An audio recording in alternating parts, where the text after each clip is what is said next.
everybody. I call to order the Saline County Commission Public Forum and Meeting, April 5th, 2016 to order. Would everybody stand and join me in the flag salute in a moment of silence? I pledge allegiance to the flag of the United States of America and to the republic for which it stands, one nation under God, indivisible, with liberty and justice for all. Thank you. Will the clerk call the roll? Mr. Shadwick? Here. Mr. Guile? Here. Commissioner Price? Here. Commissioner Larson? Here. And Commissioner Smith is absent this week. We'll move next to the public forums where citizens may speak on county government, usually limited to 3 minutes. Is there anyone that would like to come forward at this time?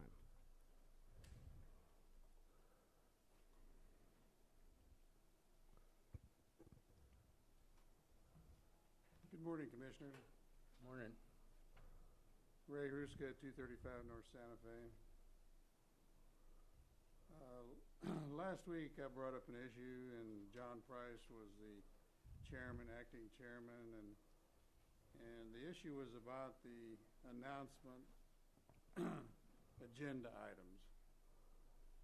And this week that has been changed to county commissioners county commissioners announcements.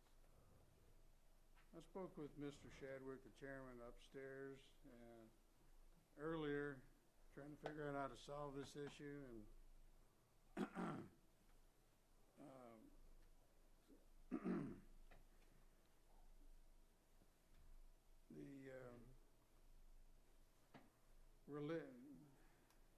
the religious comments that Mr. Smith, our county commissioner, continues his rhetoric history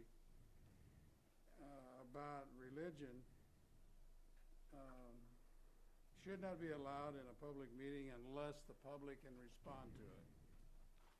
And it's based on the Establishment Clause of the First Amendment of the U.S. Constitution that prohibits government actions that unduly favor one religion over another. It also prohibits the government from unduly preferring religion over non-religion or non-religion over religion. Last week, Commissioner Price made the comment, as acting chairman, he delayed the decision until there was time to discuss it in a study session. There was no study session today about that, but there was a little discussion, after the meeting had been adjourned. And I want to point out that announcement actually means a public and typically formal state about a fact, occurrence, or intention. The information that Dave Smith is purporting, or he's actually supporting his own opinion about what he believes. I don't have a problem with Mr. Smith making these comments. The problem I've got is the public does not have a chance to talk about anything during that period of the announcements, whether it's to rebut Smith's comments or come up with another form of comments about anything else. And just because we have a verbiage change is not going to fix this. We need to look at this a little closer, and it needs to be taken care of very simply. Allow the people to talk. That's what we're talking about.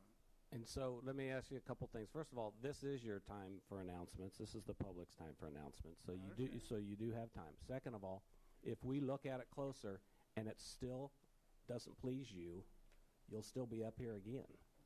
Because there's only one way for it to take care for you, and that's for me to rule exactly like you want.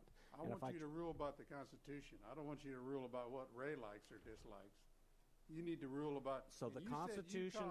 The Constitution. Let me. Don't interrupt me, please.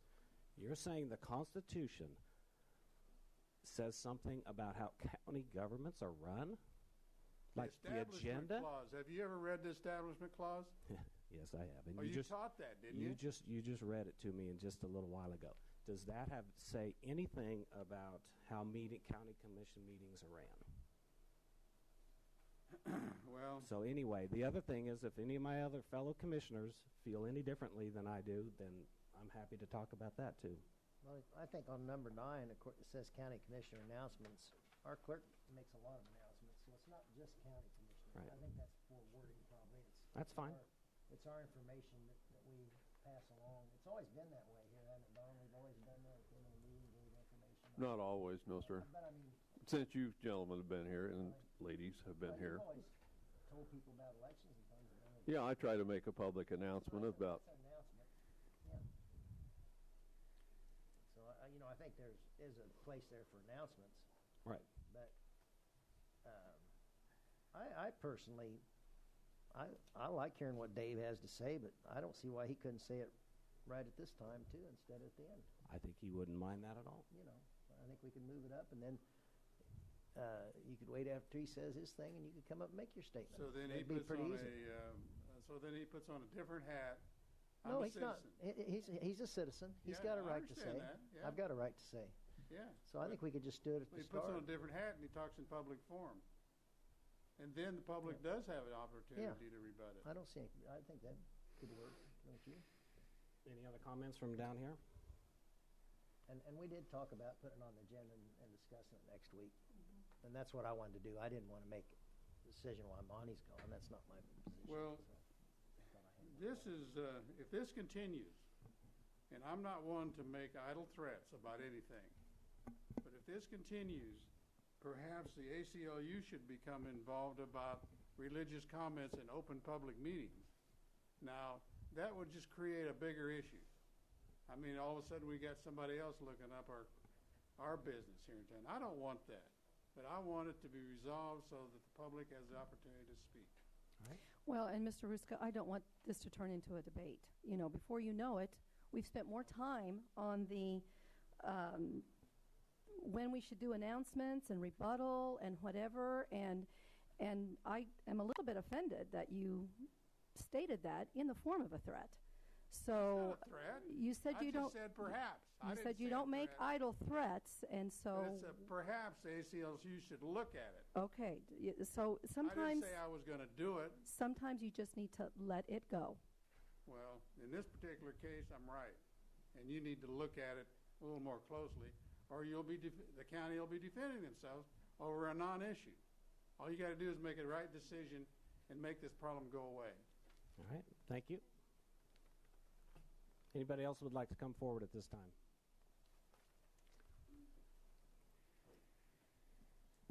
Seeing none, I'll move on to item number 1. It's approval of agenda for the public forum as presented today. Mr. Chair, I move that we approve the agenda as presented. I second that. All those in favor say aye. Aye. Aye. Passes 4-0. Item number 2. Approval of county commission minutes for March 29th, 2016.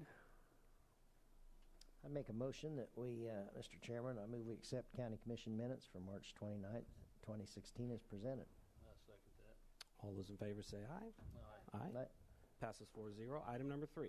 Okay, proclamation declaring April 2016 as Sexual Assault Awareness Month. Have Megan? Right. Megan Powell of DVAC going to read the proclamation for us.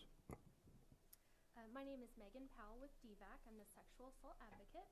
I am here to make it known to the community that April is Sexual Assault Awareness Month. You need to pull that a little down so we can hear you. Can you hear me? Sexual Assault Awareness Month calls attention to the fact that sexual violence is widespread and impacts every person in the community of Salina and Saline County. Rape, sexual assault, and sexual harassment harm our community. Statistics show 1 in 5 women and 1 in 71 men will be raped at some point in their lives. Child sexual abuse prevention must be a priority to confront the reality that 1 in 6 boys and 1 in 4 girls will experience a sexual assault before the age of 18. Young people experience heightened rates of sexual violence.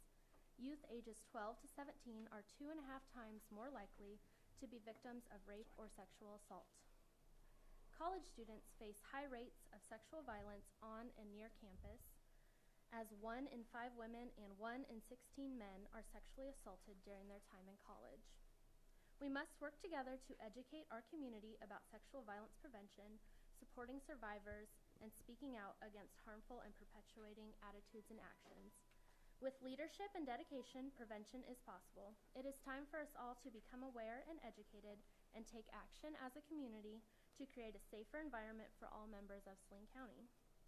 The Domestic Violence Association of Central Kansas is joining forces with the City of Salina to support the efforts of national, state, and local partners and of every citizen to actively engage in public and private endeavors to prevent sexual violence. Therefore, Saline County hereby proclaims April 2016 as Sexual Assault Awareness Month and pledges to join advocates and communities across the country in playing an active role to prevent sexual violence. Very good. And do you have any activities during this month? We do. We have informational booths that we will be setting up at Kansas Wesleyan, and we have one April 20th and April 27th. There will be a poetry night for survivors to come and share their stories. That is at Ad Astra on April 29th.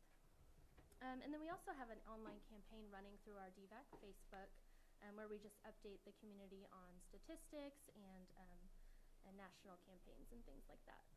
Very good. I've got a signed proclamation for you in a moment, but is there a motion on this? Mr. Chair, I move that we declare April 2016 as Sexual Assault Awareness Month.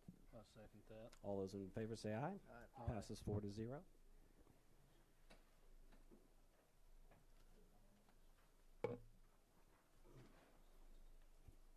Item number 4. Proclamation declaring April 5th, 2016 as National Service Recognition Day. Mr. Jeff Shaw, Housing Director of AmeriCorps Supervisor, will read that proclamation. Thank you. Whereas service to others is a hallmark of the American character and central to how we meet our challenges, and whereas AmeriCorps and Senior Corps program participants address the most pressing challenges facing our cities and nation, educating students for future success, supporting veterans and military families, preserving the environment, and helping communities recover from natural disasters. And whereas national service expands economic opportunity by creating more sustainable, resilient communities and providing education, career skills, and leadership opportunities for those who serve. And whereas national service participants serve in more than 70,000 locations across the country, including Saline County, bolstering the civic, neighborhood, and faith-based organizations that are so vital to our economic and social well-being. And whereas national service participants increase the impact of the organizations they serve, both through their direct service and by recruiting and managing additional volunteers. And whereas national service represents a unique public-private partnership that invests in community solutions and leverages non-federal resources to strengthen community impact and increase the return on taxpayer dollars. And whereas AmeriCorps members and local Senior Corps volunteers serving through the foster grandparent and RSVP programs demonstrate commitment, dedication, and patriotism by making an intensive commitment to serve in our community. And whereas the Corporation for National and Community Service shares a priority with local leadership nationwide to engage citizens, improve lives, and strengthen communities, and is joining with county leaders across the country to support the County Day of Recognition for National Service on April 5th, 2016. Now, therefore, that I, Monty Shadwick, Chairman of the Saline County Board of County Commissioners, hereby proclaim April 5th, 2016 as National Service Recognition Day in Saline County, Kansas, and encourage residents to recognize the positive impact of national service in our county, to thank those who serve, and to find ways that they also can give back to their communities. Thank you, Jeff. And do you have any events happening? We actually had our reception yesterday for Okay. all of our individuals. Very good. And there's one, the grandparents are doing. Foster grandparents are having a recognition Thursday. All right. Very good. All right. Is there a motion to approve this proclamation? Mr. Chairman, I move that we declare April the 5th, 2016 as a National Service Recognition Day. All those in favor say aye. Aye. Passes 4-0. I have your signed proclamation.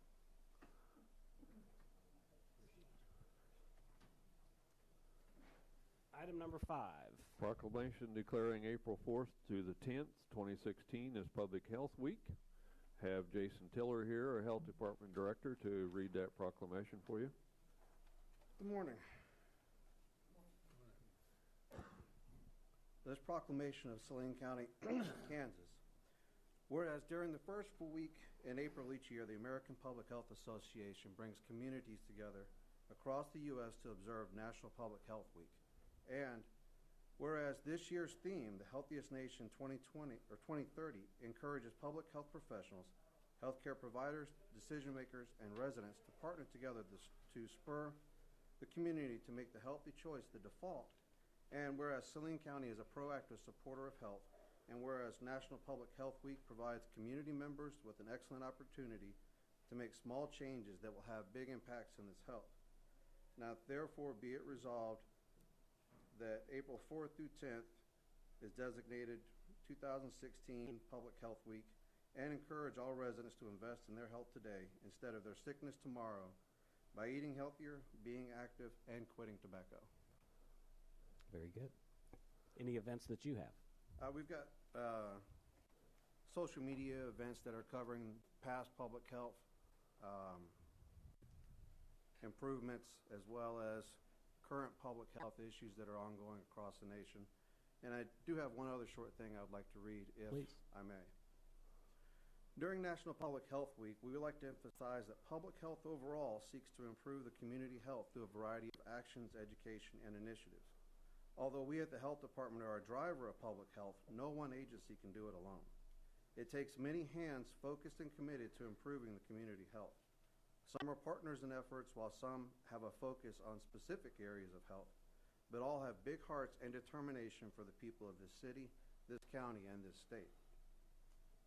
So I would like to take a moment to publicly acknowledge many of these organizations that are not here today, but that are committed to public health, and this list is not all-inclusive.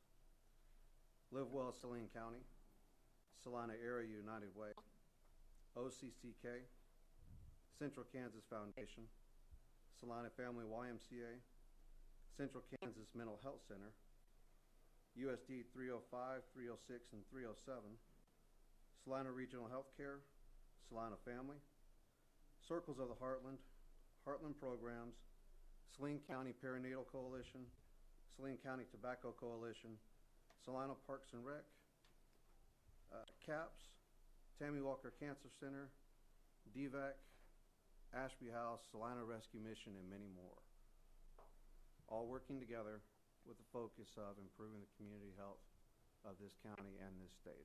Very good. Thank you, Jason. Is there a motion? Mr. Chairman, I move that we declare April 4th through the 10th, 2016 as Public Health Week. All those in favor say aye. Aye. Aye. Passes 4-0. Jason, we've got a signed proclamation for you. Thank you, Jason. Item number 6. Proclamations continue. This is proclamation declaring April 2016 as Fair Housing Month, and I'll read that proclamation here. It's a proclamation celebrating 48 years of fair housing in Saline County. Whereas the Congress of the United States passed the Civil Rights Act of 1968, which Title VIII declared that the law of the land would now guarantee the rights of equal housing opportunity, and whereas the County of Saline is committed to the mission and intent of Congress to provide fair and equal housing opportunities for all, and today many realty companies and associations support fair housing laws. And whereas the fair housing groups and the U.S. Department of Housing and Urban Development have over the years received thousands of complaints of alleged illegal housing discrimination and found too many that have proved upon investigation to be violations of the fair housing laws. And whereas equal housing opportunity is a condition of life in our county that can and should be achieved, Saline County Commissioners, on behalf of its citizens, do hereby proclaim the month of April as Fair Housing Month and express the hope that this year's observation will promote fair housing practice throughout the county. Very good. Dated this 5th day of April. Thank you. I know, I know that the Human Relations Commission here in the city promotes pretty much this year round. I have a poster up in by my office and promoting fair housing. Usually if we in our office get a referral, of course we send them down to the Human Relations Commission. I think they have a fine staff down there to take care of any issues like that. Rita, do you have anything else to add on? You know, like I said, although this is they're declaring the month of April as the Fair Housing Month, we try to do this year round for people. I believe they're having a fair housing seminar also offered at the end of the month. I believe it's whatever the last Saturday, Friday or Saturday of this month. But if anybody out there is interested in attending, they have speakers or a speaker that will be coming. It's pretty much an all day. I believe it's a 9 to 3, maybe 9 to 2 with lunch included. And it'll be out at the Webster Conference Center. If you want more information or to RSVP, just get a hold of them in the Human Relations Department. Okay, thank you. All right. Is there a motion on this? Mr. Chair, I move that we declare April 2016 as Fair Housing Month. I second that. All those in favor say aye. Aye. Passes 4-0. Item number 7. Okay, proclamation declaring April 2016 as National County Government Month for safe and secure counties, whereas the nation's 3,069 counties serving more than 300 million Americans provide essential services to create healthy, safe, vibrant, and economically resilient communities, and whereas Saline County and all counties take pride in their responsibility to protect and enhance the health, well-being, and safety of its residents in efficient and cost-effective ways, and whereas through National Association of Counties President Sally Clark's Safe and Secure Counties Initiative, NACO is encouraging counties to focus on strengthening the safety and security of their communities.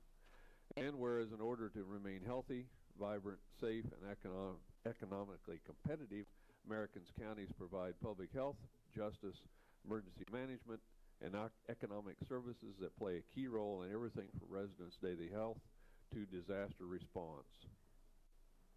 And whereas each year since 1991, the National Association of Counties has encouraged counties across the country to actively promote programs and services to the public they serve. Now, therefore, be it resolved that the Board of County Commissioners of Saline County, Kansas, do hereby proclaim April 2016 as National County Government Month and encourage all county officials, employees, schools, and residents to participate in county government celebration activities that adopted this 5th day of April 2016. Thank you. Is there a motion on this? Mr. Chairman, I want to mention that if you notice up on the second floor, there's some tables have been set up, registered deeds, emergency management. There's one down by Rita's office, room 217, the Administrative Resource Center, been set up to kind of enlighten the community as far as what some of those departments do, and some handouts and so forth there. So, right.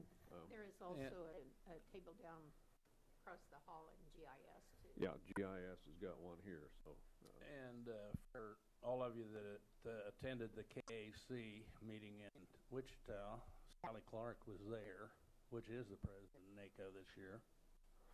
And I think Monty got to meet her. And We did. Is there a motion? Mr. Chairman, I move we declare April 2016 as National County Government Month, encouraging everyone to focus on strengthening the safety and security of our communities. I second that. All those in favor say aye. Aye. Passes 4-0.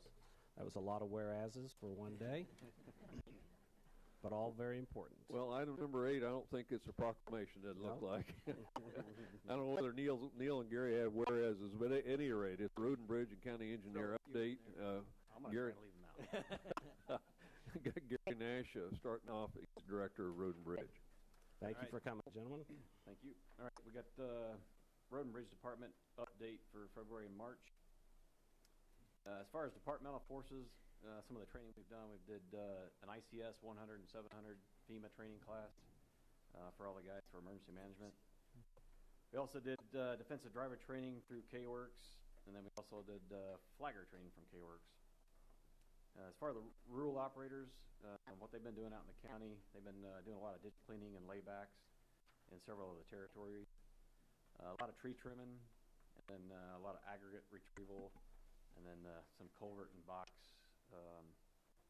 culvert cleaning with the that mini excavator we leased.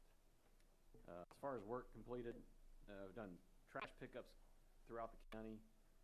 We dug some section corners at Woodward and Cloud Street for the engineering guys. Completed quite a bit of flood repair from December. That was in 25 separate locations.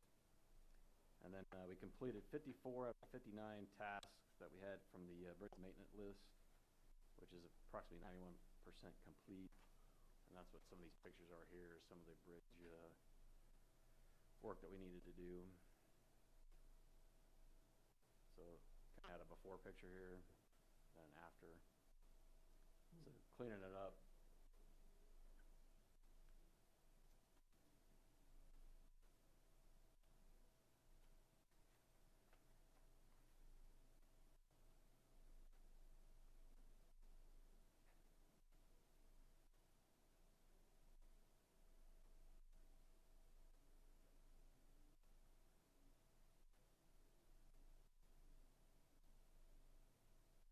Basically just cleaning all the trees back, and then you get the visibility there so you can see across the road. Oh my goodness.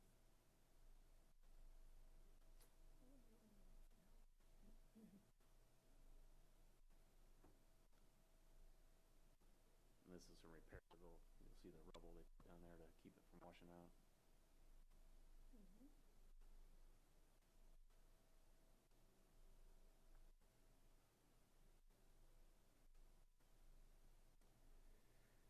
So this here is a culvert repair out on Headville Road over by the zoo. That was before and after there.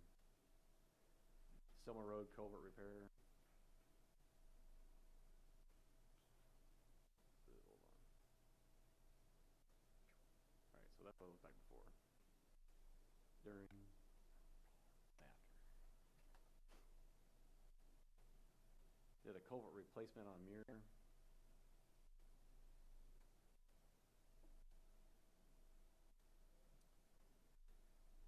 Also did some box culvert cleaning on Lightville Road south of Watkins, and then we also did the intersection here of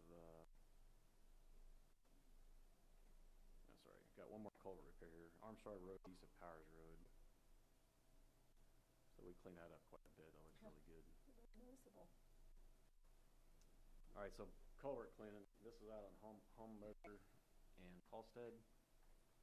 We got a new toy that we purchased to clean these out, because you can see getting in there and trying to clean out all that silt and dirt in that box is pretty much impossible to do. And then place out in Kip made this thing for us. It's an extension that you put on the Bobcat, and you can reach in and grab hold of all that silt and then bring it back out. Any other, they sell this to other counties, or is that something they just developed? This is something they just built for us, and then we're taking it to the we've shown them the videos and stuff. How we have videos of it going in and out, doing this thing, and showing it to the other counties to see if they want to purchase this thing. Quite a bit of manufacturing for Bobcats. Pretty cool things. I saw at the farm show. I saw some of their stuff. Cement mixers, all kinds of things. But it works really good. It's got basically a 24-foot extension. Wow. So it's in like 4-foot chunks. We just keep adding on to it so you can reach. That culvert goes all the way across the road, obviously, Right. so you got to be able to reach all the way back in there Can you to pull that stuff out. And you go to the other side to do it on the other side. Yep. And then halfway each way. Yep. Pretty cool. Better than a little old guy getting in there with a shovel. Yeah, literally. Like you. Yeah. Hands and knees. Well, how did they used to do it? How they used to do it? Mostly didn't. Just didn't. Yeah. But they had to clean them out. So they cleaned it out on each end, and then when next time it rained, it washed it out. Yeah. Tried to. Yeah. That's how it worked. All right, some tree trim here. This is on a Holmes Road. It's basically getting the stuff out of the right of way. Then Old Highway 81.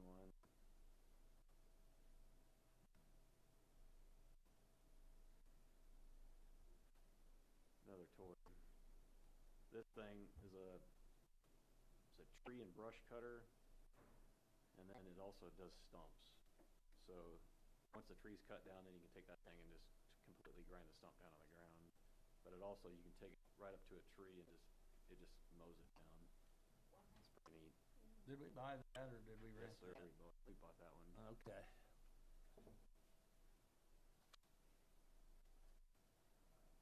And again, it's the same guy in Kit that makes these things. I mean, the tree trimming and removal. About a woman he could have entered your meeting. For RFD number 5, it's a grader pad prep. We're getting ready to park a grader, 2 graders at RFD number 5 up on Old 40 in Simpson. So we got those trees cleaned out, and we still got to build a pad. That's a pretty big difference there on what it looked like before. So, right. Other than that, I think that's all the pictures I got. Hauled aggregate all over the county. 1,080 tons of sand, 585 tons of Lincoln roadstone, and 6,715 tons of crushed rock, 150 tons of AB3. As far as traffic control, these guys doing their normal thing, working signs throughout the county and posting up barricades for road closures. Probably the big one to note is when we worked all the traffic control or signage for the Union Pacific to fix, to temporarily fix the railroad tracks up there by Schooler Grain Elevator. So with that's all I got. Unless you guys have any questions, and I'll turn it over to Neil. I've just got a 2-part question. Sure. What type of schedule do we have about grading on gravel roads? And then my second part of my question, is there a way to grade too much? I mean, does anybody complain about grading too much? Yeah, I've heard, the schedule that I just put out with the guys, they need to grade 3 road that has aggregate on it every 15 work days, at least once. And then all the earth roads at least every 20 work days, so it's once a month. But there are several roads out there that, because of the traffic volumes and stuff, they hit, they'll hit them 2 or 3, maybe 4 times a month, or maybe even more, depending on the road operator itself. But yes, I have heard complaints of people that don't want their road maintained as much as it is. But it's really up to the rural operator and his opinion of whether it needs graded or not, because they push the aggregate to the side of the road, he wants to bring it back and keep it in the road. So, And I don't see a downside to that. I guess that's my question. I think a lot of people complain about the dust. I don't think they like the dust. I think that's part of it. So every time he brings that aggregate and stuff back over, he's bringing more dust and dirt back into the middle of the road, and then it gets kicked up when people drive down it. I will share with you on North Street where you put the sand, the SS7 or 8, it cut down on the dust at the intersection there by a quarter of a mile.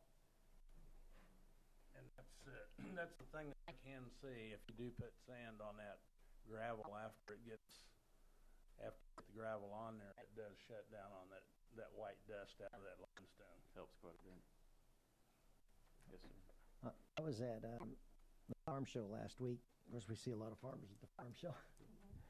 And, one person might have the opinion that, well, they do my road too much. And like you said, if it's traveled a lot, it has to be done more often. If it's not traveled, maybe even once a month's enough. If one person lives on that road, every road's different. So everything's, we do have to have operators that have some responsibility and know what to do. And I did have a guy complain. I've had a lot of dust complaints lately. And you live on a dirt road, you get dust. And it's right. But I said we're getting a new water truck. We can come out and water it every day for you. That's impossible to keep that dust down. That sand, I think there are areas where it needs to be sand, and out on Grand Street, they put that. The city maintains that, and they put that asphalt, ground up asphalt, millings. We don't have millings, do we? We have millings much. We have Some. There are a couple areas. One guy that at the farm show, he mentioned to me that his taxes have over doubled here lately. And he said, I can live with the taxes doubling if I could. He builds a rebuilt for diesel equipment out on North Street next to the UPS, and right there where his drive is, Where the creek is, yeah. it turns to dirt right there. He said if I had a little bit of he said that stuff is really hard to work on your hydraulic injectors and pumps with dirt, really hard. And he said if my taxes are going, I wouldn't mind it so bad if I could have a little bit of dust control there. And I said we could look into maybe the sand or the other material, and just that, it's probably about 500 feet or something, it goes over the dike, just before it goes over the dike. So Yeah, it's just over. I thought, well, I'm thinking about it, I can bring that up. You might stop out and just talk to him about it. I said I don't think we're going to be doing any blacktopping, but it does. I travel that road a lot on where Tim's at, and I've got a place of business there. And it really, that blacktop really slowed the dirt down. And there's a lot of traffic on that road. He's got 80 employees, Tim does, and so maybe we could look into doing something that would help with his dust, since he is a good taxpayer. Well, I just see that white gravel, it wears out, and that's where it wears it out, and that's where the dust comes from, is from wear, and it's high traffic. Yeah. And North Street's a high traffic deal right there. Where you guys just put it on in the last 3 or 4 days, because when I left Friday, it was there, and it was there when I went over yesterday. We've been hauling a lot of sand here last month. And so. it did help that. I mean, I they even put had some 2 or 3 sand. comments on that. It at least helped where you come up to the Simpson Road. I mean, the snow don't, the dust don't just cover you up. But people don't realize you live in a country road, you're going to get some dust. I mean. Oh, and I like Comes with being- I like your comment about the rural operators, kind of a little bit of a call. I mean, at some point, you don't want Monty Shadwick to cite, Right. some schedule, because they might lack a talent in that area. So. And they're very good about calling in, aggregate requests too, because that's part of the job too. I mean, they'll know when they got a hill that doesn't have aggregate on it, and they'll call it in, and they'll call Dennis, and then he'll schedule. People on those routes, do they call those people, or do We they like to call have you? them call in. Say that. If an individual has a complaint or a positive comment or whatever, do they call that rural the operator, or do they call you, or do they? Yeah, sometimes they'll talk to the rural operator, or they'll call into the road and bridge department, and then they get forwarded to Dennis, because Dennis controls all the rural operators, and then he'll go out and take a look at whatever the issue is, and then deal with it from there. Just as long as communication is happening, that's good by me. When people call me, I tell them to call Road and Bridge. They've got the material. We want to use it. We want to take care of our roads, and our commissioners are really pushing to get these roads in good shape. So if there's a mud spot, there's a place in the road, call I had the county. I had another response, which doesn't have anything to do with gravel, but at Country Club Road out there, there's a school bus that has just nearly been hit with a semi twice and then last week. And I understand that you were asked to come out and look at it. And what did you come up with that determination? Yeah, I went and looked at it, and then Neil and those guys did the study with the MUTCD. Well, assuming it's the same location, it's there on East Country Club? Yep, it is. It's on out farther than I live. We looked at that and measured the distances, the site distances. That's what dictates putting up the signs. We get a lot of requests, and we would have kind of signs everywhere. So we judge it by the MUTCD requirements, and it wasn't even close as far as site distances. Okay. The only reason is I have had 2 calls on it from the bus driver, and the people that live there. It would be a tragedy to think that we would get a bus hit right in that area. because of not informing somebody about that, stopping for them kids. There's not always been kids there. Yeah. But there are kids there that they're picking up right now. I think too, sometimes, if people aren't paying attention, like truck drivers, the sign is not gonna It's not going to matter. No. Yep. So, I mean, there is a criteria for a minimum sight distance, traveling at a given speed that you put up the signs, Sure. and that's the criteria we've used in the county, and it's been time tested with the county attorney and everything. But, again, a lot of times people think signs are going to solve a problem, speeding and stuff like that, and we put up the signs and they call us and they say they're still speeding out here. Well, they still use their emergency brake too.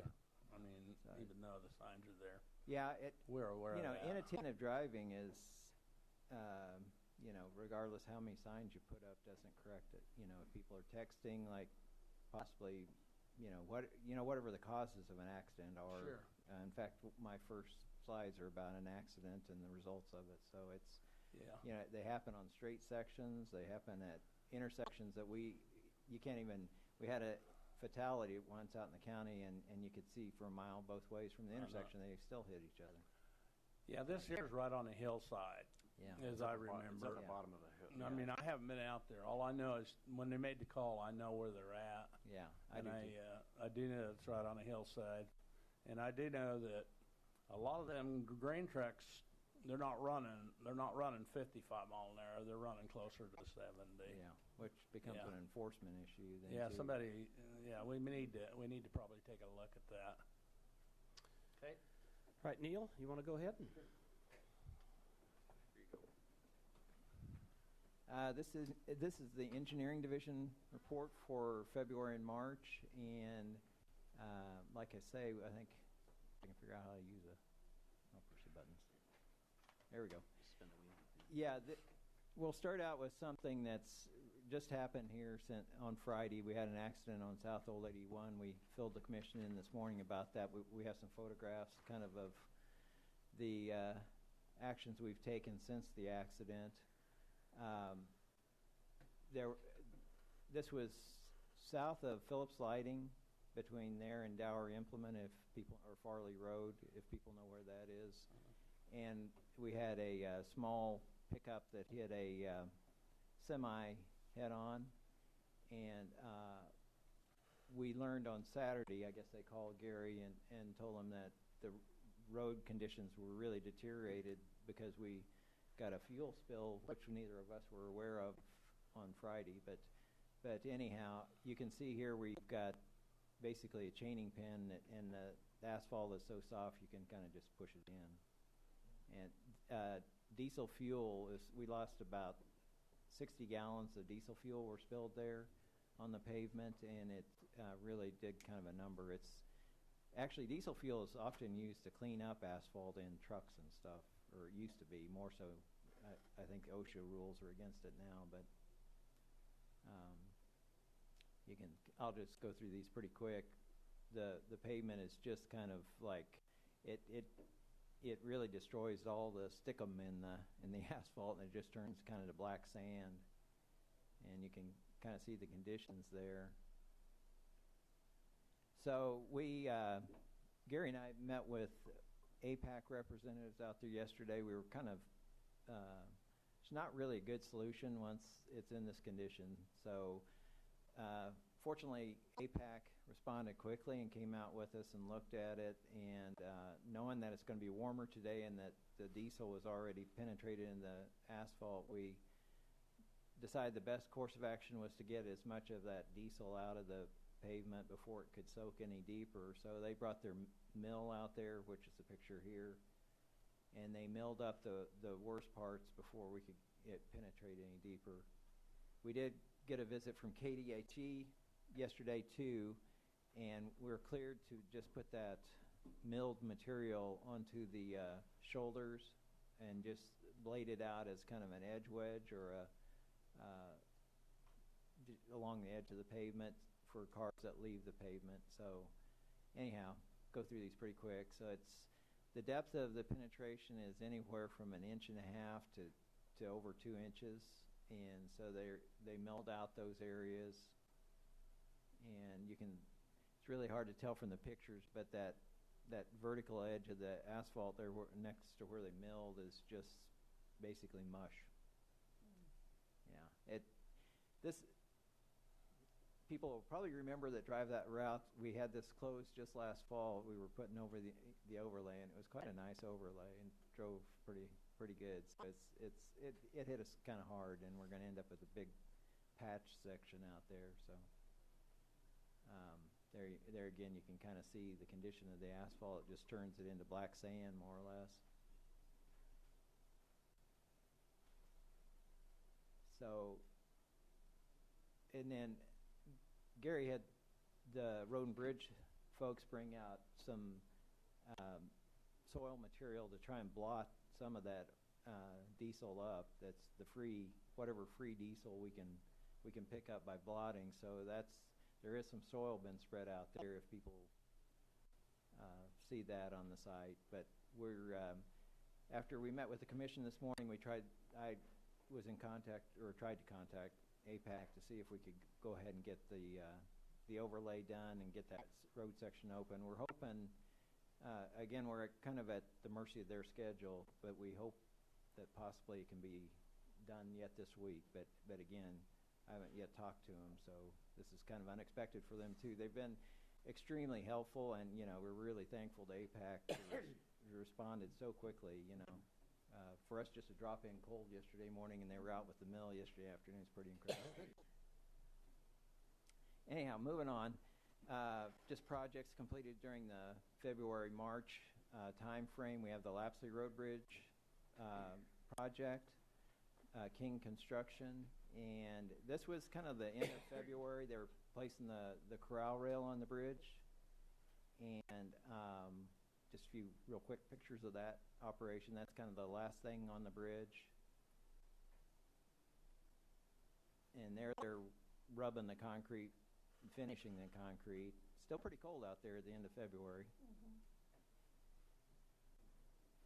And then really the county forces moved in and started removing the old bridge after the new bridge was completed. And just one real quick picture there of they've pulled the deck off already.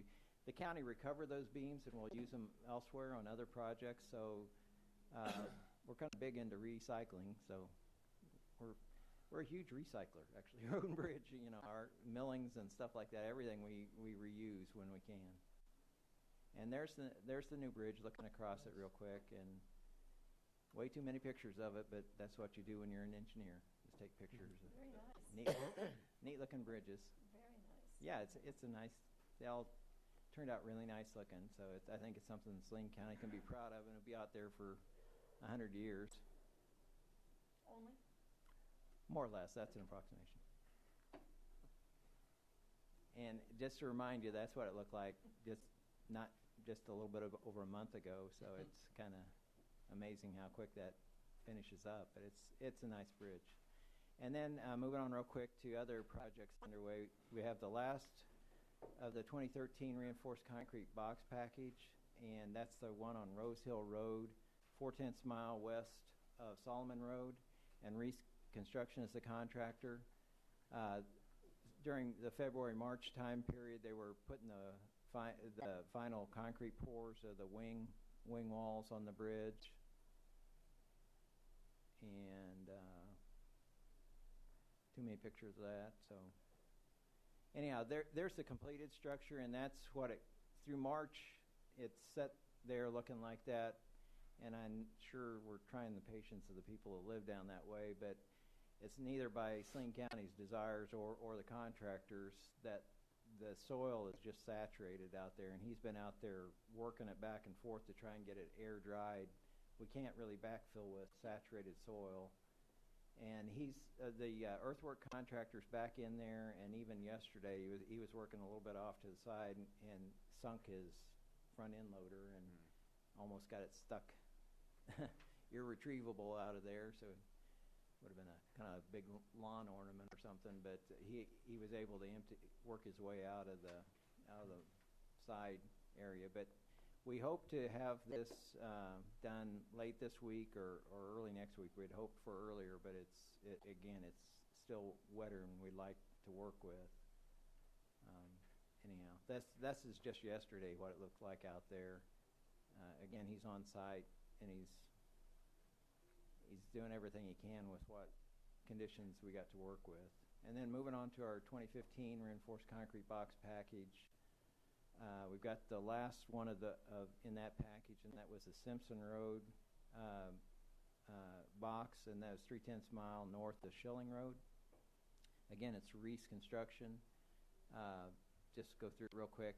It was built entirely and reopened in the February-March time frame.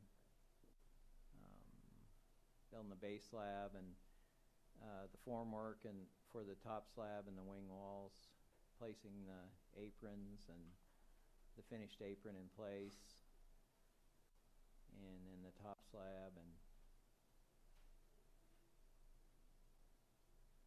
so that road is reopened, and then just we continue as we can fit it in, trying to complete our inventory and inspection of the existing culvert pipes in the county. And again, we kind of our stock photos, but we still find plenty of work to do, and no shortage of that. So damaged culvert pipes, and so we've got a lot of work there. And then as far as the written report, I won't go through that in detail, but we still have probably between bridges that haven't been started in boxes, we probably have got 10 projects under contract, but the construction hasn't started yet, but will be over the next coming months. And then we have two major projects out for bid right now.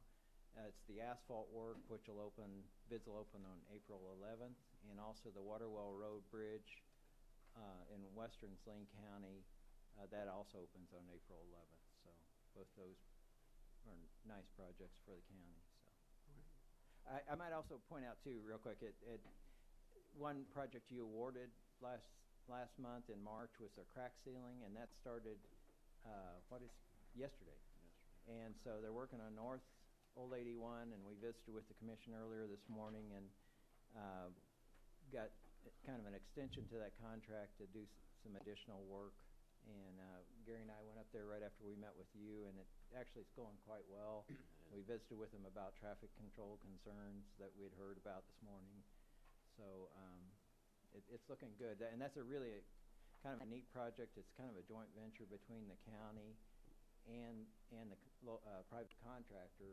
The county's doing the milling with its own forces. So it's really a nice joint public-private project, so it looks good. Yeah, it looks really good. Questions? Speaking of bids, I know we've still got about 10 days left, but the bids for the building, I think, is April 15th. So nothing's been received, or do you have received anything yet? We don't have anything yet, but April 15th at 4 o'clock is when we open them up. So okay. Be anxiously awaiting to see what that's like in 10 days, so yeah. And then again, I just wanted to definitely go on record and for our viewers out there that the little emergency over there on South 81 down by Phillips, that when emergencies happen, you just have to go, it's water under the bridge and just get it done and get it going. But the fact that this is going into their very busy season with APAC, and I know that it's a nice sized company, but they are all over. And the fact that they could jump on it and have our backs the way they did, I just wanted to definitely give them a shout out. That very much appreciated. And right away I asked what the detour was going to be, because in my mind I was trying to think how far that is. And it looks like it's going to be accessible. It'll be easy for people to do that little detour. But the fact that they jumped right on it, and we might be open by the end of the week at best, just speaks volumes for them. And on behalf of the commission, I truly appreciate that they jumped right on it. We appreciate you actually pointing that out too. And like Gary said to you this morning, there's a lot of pride in their company too. They had just put that work down, and they hate to see it damaged almost as much as we do, although it's our buck. But you can tell it bothers them too. So they're anxious to stop any further damage, and I think that's part of their response. Well, we thank them. Looks like with the environmental protection and everything, the highway patrol would immediately call the county and let us know what happens. I think maybe we need to talk to them and other law enforcements that get an emergency number to them. We probably could have saved a lot of problems if we could have got out there and got that fixed. So I think that'd be a good idea that we do that. I've already talked to the sheriff's office, our sheriff's office, and then emergency management as well, and said, hey, if you got a fairly large fuel spill, please give us a call. Well, I would think that would be on top of their. I mean, all the things they've got a book this thick of things to do. It looks like that'd be on the top of the list, you know. It didn't happen very well. Great report. Thank you. Any public comment? I would like to note that the commission will reconvene at 1 o'clock upstairs for our meeting number 3 in the afternoon. Is there any other business or announcements that need to come? Did you have a comment? I'm sorry. Yeah, Norman Mantle, Salina, Kansas. When you put up warning signs, that can be interpreted as an admission of guilt. And if you don't correct the problem, what are you going to do? Thank you. And if I could just make one quick announcement, because she's still in the audience. I know that our local Volunteer Connection was RSVP, and then I believe it was the Volunteer Connection. I believe that era ended, and Nancy Klausmeyer, who's in the audience, was just fundamental with the volunteering aspect of our community, and she worked tireless many hours on gathering volunteers. One thing that I know is that she took that bar to the next level, and I know that you could track your hours if you were a student, so that by the time you graduated from high school, you received, I believe it was the Presidential Seal or some kind of a presidential award for volunteering in your community. But anytime you thought about volunteering or you needed a bank of volunteers, who did everybody call? Nancy Klausmeyer. So it's very much appreciated what you did with RSVP and the Volunteer Connection, and I know that it's gone on to another home, so to speak, and another organization that's going to do that. We're fortunate that we had someone pick that up from where you left it off. It was a very well-oiled machine, and just like to praise you for your work and applaud you for those long hours, and it's very much appreciated for people that needed volunteers in our community. So thank you, Nancy. Well said. Well said. Any other comments before we take a motion to adjourn? I make a motion we adjourn. I'll second. All those in favor say aye. Aye. We are adjourned till 1 o'clock.